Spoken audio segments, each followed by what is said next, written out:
3 colpi di pistola tra le case ed ennesima aggressione a una donna. Siamo a Cittadella, tra via San Leopoldo al civico 119, nella zona di Borgo Treviso e la vicina via Colombara.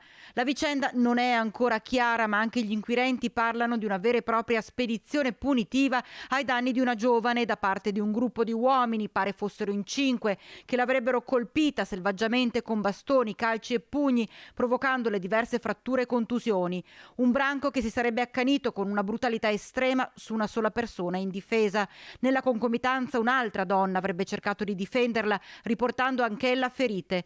Entrambe sono state portate in ospedale per le cure. Più seria la situazione della più giovane, ma fortunatamente non è in pericolo di vita, anche se resta esecrabile quanto accaduto.